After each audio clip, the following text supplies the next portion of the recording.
ক্ষেত্রফলের সূত্র কি জানি আমরা? রম্বসের ক্ষেত্রফলের সূত্র জানি হাফ d1 d2। তাহলে d1 d2 দ্বারা কি বুঝি আমরা? এই d1 d2 দ্বারা বুঝি আমরা রম্বসের দুটো কর্ণ, d1 একটা কর্ণ, d2 একটা কর্ণ। তাহলে আমাদের সূত্র কি দাঁড়াচ্ছে? হাফ গুণন কর্ণদ্বয়ের গুণফল, হাফ গুণন কর্ণদ্বয়ের গুণফল। তাহলে আমরা রম্বসের ক্ষেত্র জানি হাফ গুণন কর্ণদ্বয়ের গুণফল।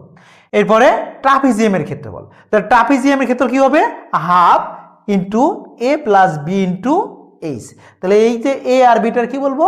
একটা ট্রাপিজিয়ামের এক জোড়া সমান্তরাল বাহু থাকে, অর্থাৎ দুইটা সমান্তরাল বাহু থাকে। তাহলে এ একটা বাহু, বি একটা বাহু, এই দুটো বাহু হচ্ছে সমান্তরাল বাহু। আর এইচ হচ্ছে এই যে ট্রাপিজিয়ামের যে দুটো সমান্তরাল বাহু থাকে, এই দুটো বাহুর মধ্যবর্তী দূরত্ব। তাহলে আমরা ট্রাপিজিয়ামের ক্ষেত্রে বলতে পারি হাফ গুণন সমান্তরাল বাহুদ্বয়ের যোগফল গুণন মধ্যবর্তী দূরত্ব বা উচ্চতা। বহুভুজের ক্ষেত্রফল। বহুভুজ বলতে কি বুঝি আমরা?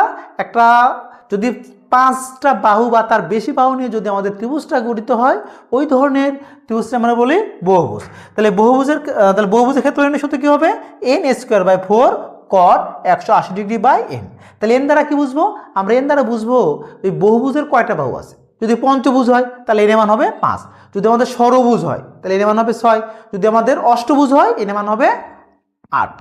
আর এই এ দ্বারা আমরা বুঝবো প্রত্যেকটা বাহুর পরিমাণটা কত আছে। যেহেতু আমাদের এই বহুভুজে প্রত্যেকটা বাহুর পরিমাণ সমান হয়, তো প্রত্যেকটা বাহুর পরিমাণ 5 সেমি হতে পারে, 4 সেমি হতে পারে, 3 সেমি হতে পারে, মানে এর মানটা হচ্ছে বাহুর আইআর। তাহলে বৃত্তের পরিধি নির্ণয় সূত্র জানি আমরা 2πr। এরপরে কি আছে? বৃত্তের ক্ষেত্রফল। তাহলে বৃত্তের ক্ষেত্রফল নির্ণয় সূত্র কি হবে?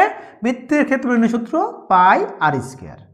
বৃত্তাংশের দৈর্ঘ্য, বৃত্তাংশের দৈর্ঘ্য বা বৃত্তচাপের দৈর্ঘ্য আমরা এর এস দ্বারা প্রকাশ করি। তাহলে বৃত্তাংশের দৈর্ঘ্য বা বৃত্তচাপের দৈর্ঘ্য নির্ণয় সূত্র S = πr θ/180 ডিগ্রি। এরপর কি আছে? বৃত্তগোলার ক্ষেত্রফল। তাহলে বৃত্তগোলার ক্ষেত্রফল কি হবে? πr²θ/360 degree. এরপর আছে ঘনবস্তুর আয়তন। তাহলে ঘনবস্তু বলতে কি বুঝি আমরা? যে বস্তুটার দৈর্ঘ্য, প্রস্থ এবং উচ্চতা থাকবে সেটা আমরা বলি ঘনবস্তু।